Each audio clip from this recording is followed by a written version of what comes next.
The opinions expressed in the following programs are those of the participants and do not necessarily reflect those of Rogers nor Rogers TV.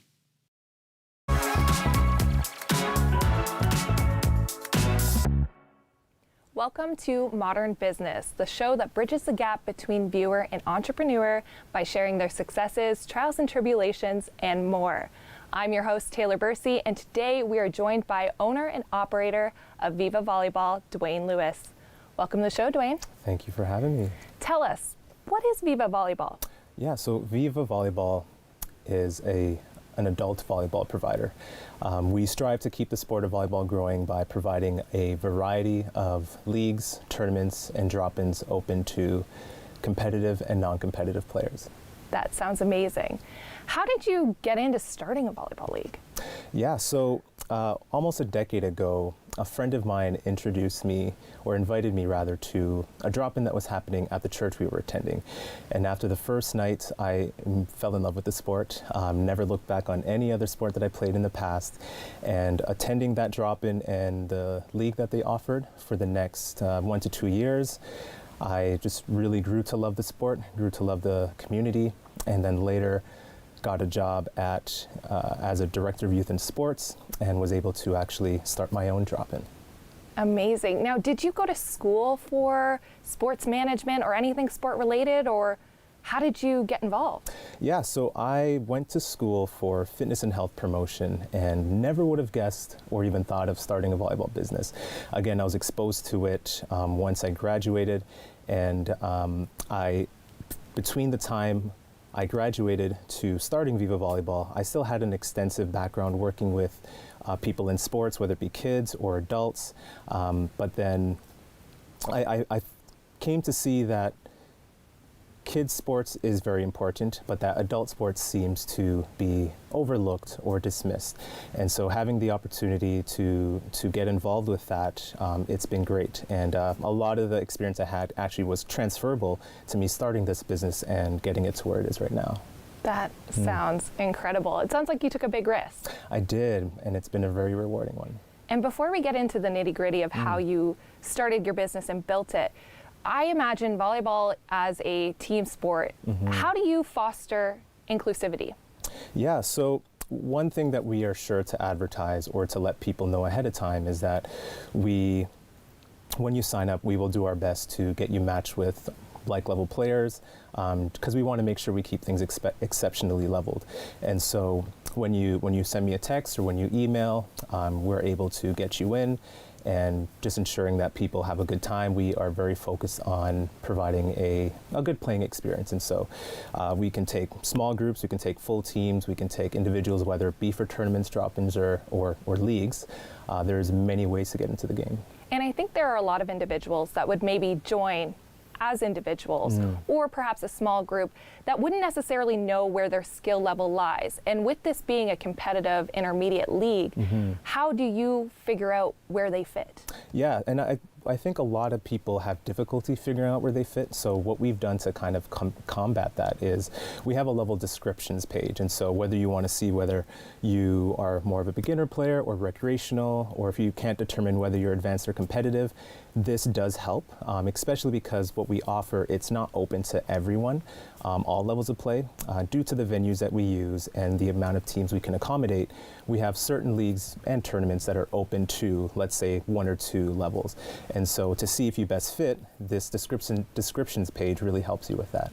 And how did you write the description page? Did you follow a template from, let's say, Volleyball Canada, or did you kind of make it up on your own based on your personal experiences? Yeah, it was mainly based on personal experiences and seeing what other league providers and tournament providers also had, what they used to classify this demographic or this group as competitive, or just what the difference between beginner and recreational would look like. Amazing. Now talk to us about the scale of your business. You originally started as an outreach with the church, as a drop-in, and then you kind of scaled to a league. When you did that, did you have a plan in place, or how have you snowballed into this massive league now? Yeah, so it kind of just happened organically. There was no plans for Viva to grow to where it was. Again, it was just something we started to get people in the community involved, to get them to play the sports and to just meet other people that shared in their love for volleyball. And it got to the point where, because I started the drop-ins as first come, first serve, it did take a bit of time for it to grow, but eventually it got to the point where I was denying people at the door. People would come early and park in the parking lot at about 30 minutes before the start, and I would have to count the first 21 people that arrived in order to get into the gym.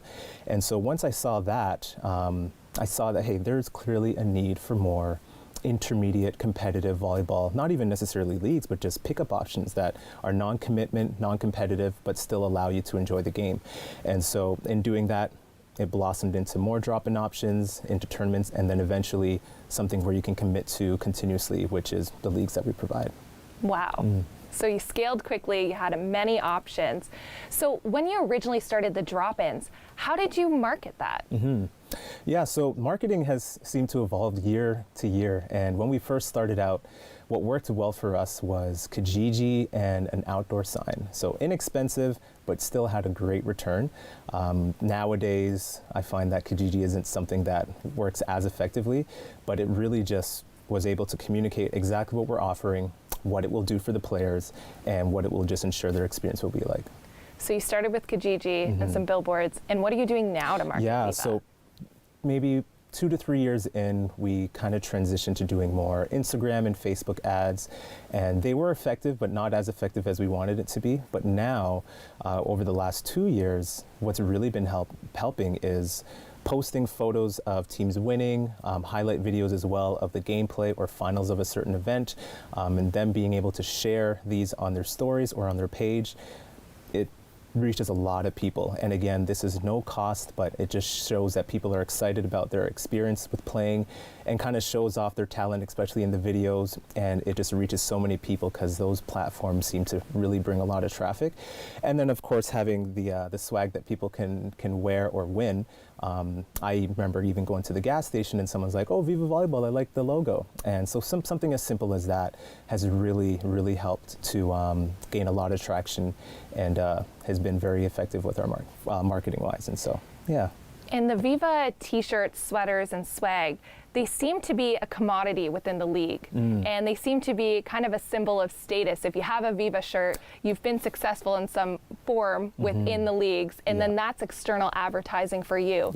Talk to us about the creation of the shirts. How do you go about selecting them? Do you work with a vendor? How are you doing that? Yeah, so at the start, I was getting them printed through another company, and the low light was that the prices did get quite expensive, so I decided, hey, I'll try this out myself. And so doing the printing through silkscreen, although it does take a lot of time, there's a lot of reward in getting that perfect print and knowing that that's going to be on the back of someone that has won a league or event. And it's been great. We get a lot of people that really want to compete and try to win something that just has Viva, that just shows that they've played their best to represent the business. And there is some requests for me to print them and sell them, because the only way technically to get any kind of Viva swag is by winning. And so I think that's something that we're going to consider in the years or months to come, is to actually just put them for sale, and they can say, yeah, I won this somehow, but actually they just bought it. And so, yeah. So you're telling me through the evolution of your leagues, people are now asking you to purchase your merchandise to sport it. That truly shows growth within your business. So are you going to stick to t-shirts and sweaters, or do you think you're going to try some other avenues as well? Yeah, so we recently introduced or brought about shaker bottles. And so because a lot of the people that play within our leagues are very fit and active, and we know that, hey, a shaker bottle may be something that they want to add to the stuff that they have. And so and we're also looking at doing even more sweaters and crew necks, and not necessarily just tops, and even some embroidered hats maybe. But again, we're still looking at what would work well and what people actually want, not necessarily just giving them what we have, but hey, what is it that you want to represent or wear that has a Viva logo printed on it? And I think the key word there is printed on it. So right now you are doing all the printing yourself manually. Yes. Is there a plan for you in the future to outsource that to then make these other promo products? Or yeah, that is the plan, especially with the growth that we're having. I find that it is very time consuming, and it's been great being able to do it from home. but I think passing it on or hiring someone to, or outsourcing it would really help free up time so that we can concentrate on other things, and just, again, adding to the growth of the business. And yeah. Amazing. So talk to us a little bit about social media. With a strong organic social media presence, how do you separate Dwayne the business owner from Dwayne the owner, or Dwayne the person? Yeah, that's, I usually don't put myself on any of our social media platforms. And Viva, although it does really reflect my character, I kind of have to thank the players for just making it what it is. And all of our leagues and events would not be successful if not for the participation. And thankfully, we have a wonderful community of people. And I keep myself not separate intentionally, but I just want people to see that, hey, although I am a one-man show, this thing can exist without me. And I just want people to know that, hey, Viva the brand doesn't necessarily just represent one person, but it's just the community altogether. And on the note of separation, we'll be right back.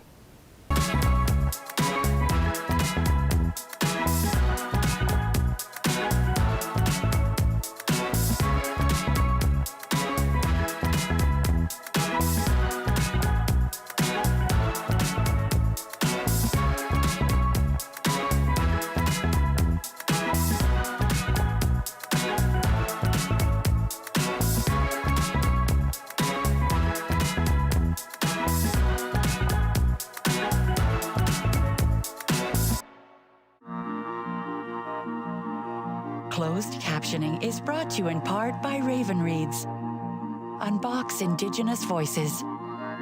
Subscribe today at ravenreads.org. Hey, I'm Chef Corey Dern, host of a show on Rogers TV Georgina called Cooking with Corey. Join me bi-weekly for brand new episodes where I teach you not only what to cook, but how to cook.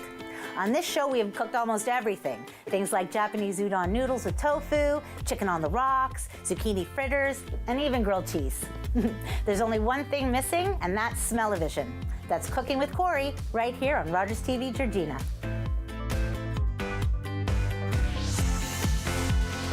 October 5th, 2014, my daughter was hit by a train. She was walking along the sides of the tracks, and it shattered her world. Hi, I'm Angel Morgan, host of Raising Energy on Rogers TV. Join us each week as we are back in the studio doing live psychic readings. Check out rogerstv.com for airtimes. It's closing time, and you stayed out longer than you planned. So now you can't drive, and the buses have stopped running. You could always call your girlfriend. Or maybe your roommate? What about your best friend? You could just dial 1-888-TAXI-GUY or use the Taxi Guy app. The call and the app are free, and they both connect you to a local cab company to bring you home safely. Visit arrivealive.org to find out more. Arrive Alive, drive sober. You're watching Rogers TV.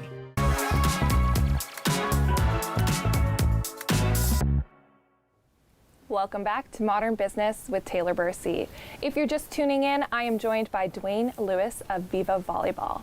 Now, Dwayne, you were telling us that you started with a small drop-in that then snowballed into a full volleyball league for competitive and intermediate adults.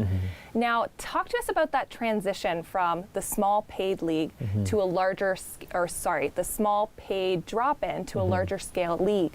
What went into that? Did you have insurance costs, other liability stuff that you had to worry about? Yeah, so when we introduced the leagues, it was great. We were able to accommodate more players, bring in more teams, and really just add a lot of growth and awareness to what we're doing. Now, with the drop-ins, the costs mainly just went back to the church that we were using, the venue that we were using. And now, with expanding and going into different venues, having to pay rental costs, having to get much more equipment, insurance, things like you've mentioned as well. And recently we kind of made a big stretch, and one of the beach or outdoor venues that we use only had 2 courts, and so it's been great to be there, and being able to take in about 5 teams per night. We thought, hey, we want to add more value to the leagues and enhance the playing experience, and to achieve that, we installed 2 additional courts at one of the venues that we use in Whitby. And in doing so, it was a big cost, but it had a great return. And again, getting a lot of feedback from the players that this was a great move. But such things as that has really added up to the cost and stuff. And then, of course, now just having people to be in a position to help us supervise certain leagues. And yeah. So talk to us a little bit about implementing these beach courts. You're working with a facility that you were previously renting from. So did the facility contribute to the cost of the beach court, or did that come straight out of your pocket for the building? Yeah, so they thankfully were open to us adding more courts, but this had to come to our expense. And it was an exciting project because I have a little bit of background doing stuff of that nature, and so being able to have the time to put in the posts, to get the sand delivered, to leveling everything out, to laying down the tarp before the sand goes on, and then of course just installing the rings and getting the nets put up. And again, just very thankful that the venue that we use was allowing us to do so. And even with the cost being on us, it's actually made it so that more of the members that attend that church can still use the courts, but it gives us exclusivity to using them on the days that we want. And was that a scary investment for you?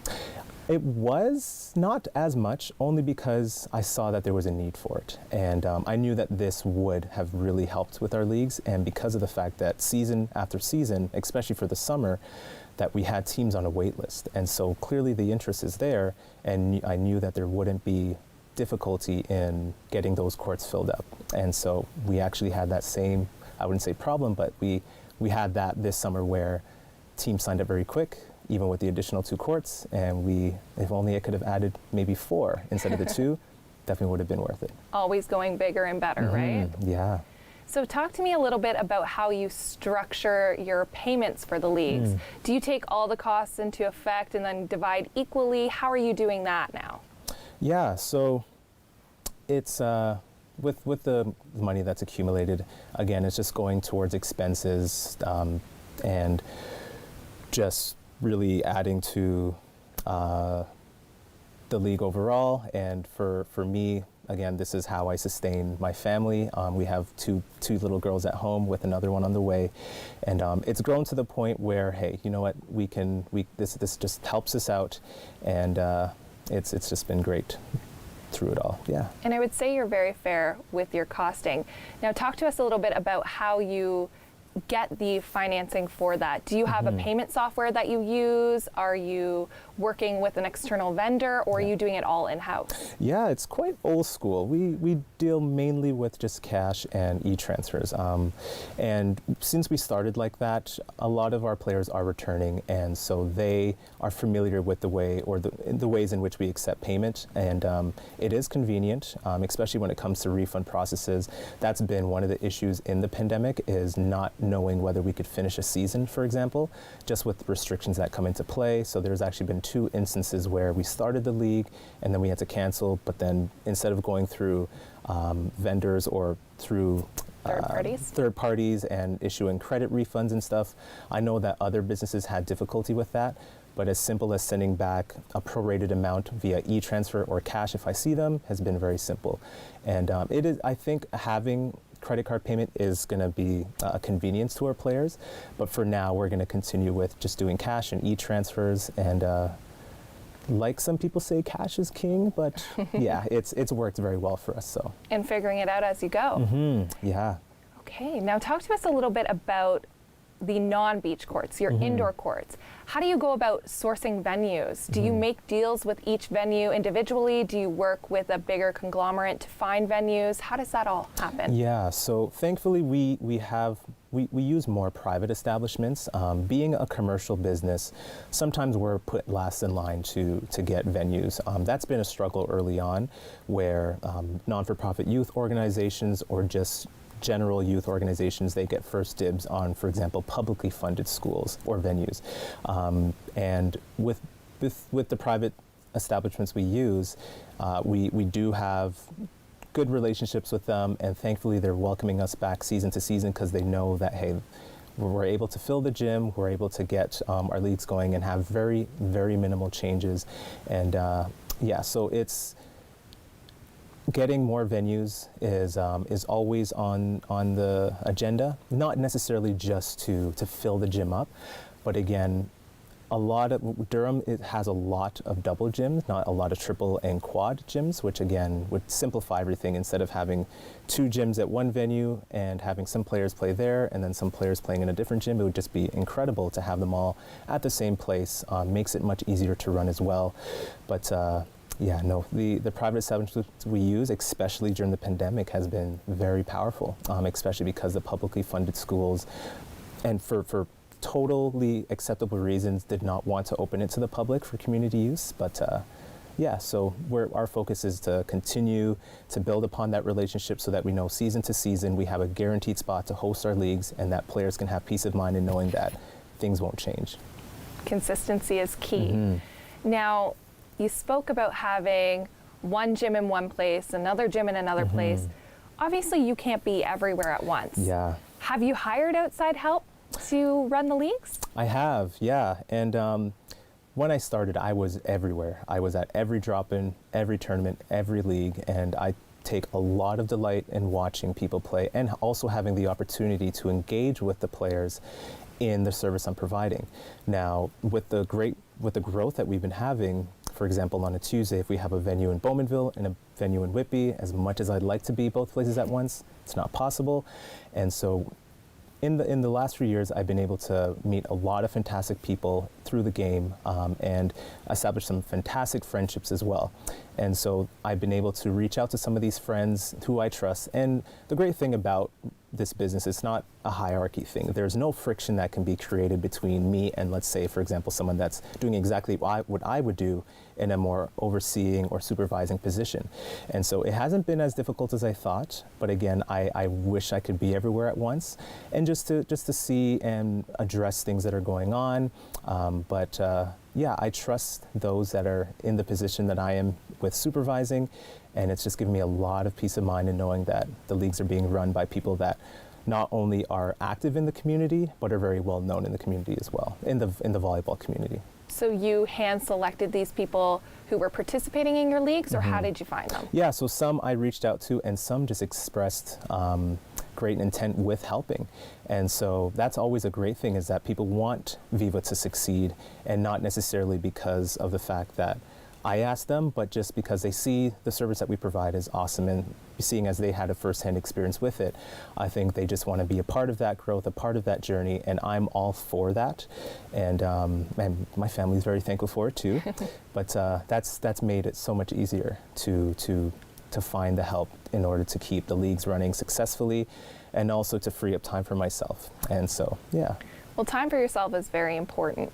And so when you hired these individuals, did you find it hard to become a manager of people that you know or even would call friends? Or how did you navigate that line? Yeah, so again, it just had to do with the fact that the kind of job, the work that they're doing, it's very simple. It's not a lot of pressure. Again, it's not that we're competing or yeah, it's mainly just the fact that they're doing exactly what I would do, and supervising, answering any questions, making sure that ensuring the steadiness of games, reporting scores, and yeah, so it's hasn't been that bad, or I shouldn't say that bad. It hasn't been difficult at all. And saying that, hey, a friend of mine, you're working under me, I never even think about it like that. I just think it's more them being like me in a supportive role. I still do all the behind the scenes stuff, so managing all the subsets of marketing, the web development and stuff. It's just the supervisor role. Anyone can technically do it, and even when I'm there, I feel like I'm just sitting down and watching sports. And but at the same time, knowing that, hey, I still have a responsibility. I am supervising a group of adults, and but sometimes it feels like it just runs itself. And a lot of people get the flow of things. They understand the format, and again, the people that do run the leagues, they have a taste of what it is as well, so they know exactly how things run. And do you pay those people a salary for running the leagues, or are you doing some kind of contra deal with them where they get maybe a membership for the league? Yeah, so sometimes it can be an energy exchange or just me compensating them. Not necessarily salaried, but it would just be hourly based on the amount of time that or where they're at in terms of which location, how long they're there, including setup and teardown time. And because these guys are very involved, they play in tournaments, they play in some of the drop-in options as well. And so some of them don't even want to take the fee. They just want to volunteer. Well, they opt to say that they don't want to be compensated, but I just feel a little out of place to not do that. And but just to show that, hey, what I take very seriously what you're doing for me, and it's great what you're doing. And so I just feel like, hey, this you need to be compensated for what you're doing, because this is just really adding to the furtherance of what we're doing. And speaking of the furtherance, when you look back at where you started, did you ever imagine that Viva would become what it is today? No, I did not. Again, it just had to do with, I started it as a community outreach and saw that there was a need for more, and it got to where it is now. And looking back, if you could do one thing differently, what would it be?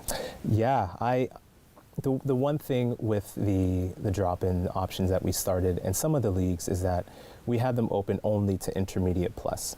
And it wasn't not having an option for lower level players or recreational to beginner was, sometimes I felt bad that I couldn't provide them with an option that we had for. So I wish that I was able to secure a place where, hey, maybe you're not at the level there yet, and I know everybody starts somewhere, but to still have something or an option for them that they can go to still be involved with the sport, be part of the community, and if they're looking for more of a challenge, we have those intermediate options or more competitive options for them. That sounds amazing. Now, do you have a trade tip for our audience today? A piece of advice that has stood with you, a piece of advice you'd like to give someone else, or just something that you just want to share with the world? Yeah, it doesn't have to just be one thing. No, it can be multiple things. Yeah, no, there's many, but the three I will say is something that you actually mentioned earlier, which is to be consistent. Do whatever it takes to day in and day out to grow your business. The second thing I would say is to have a very attractive website. And having an attractive website, it's the face of the community, of your business.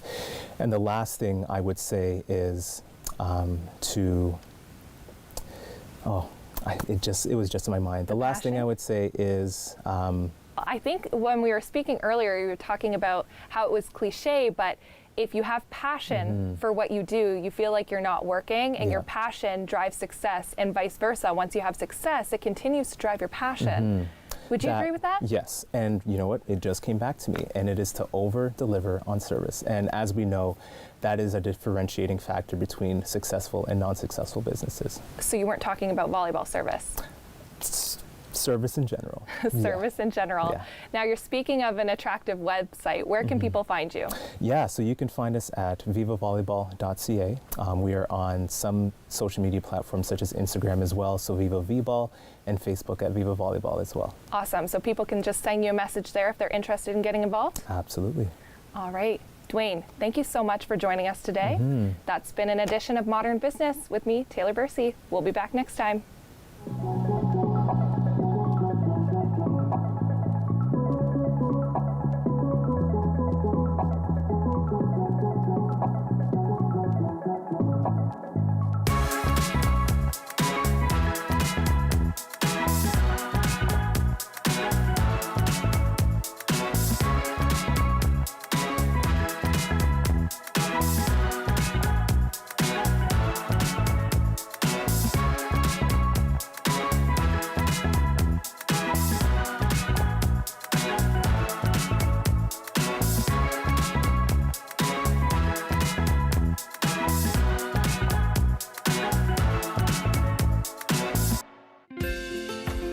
Call the Rogers TV viewer response line, email us, or connect with us on social media.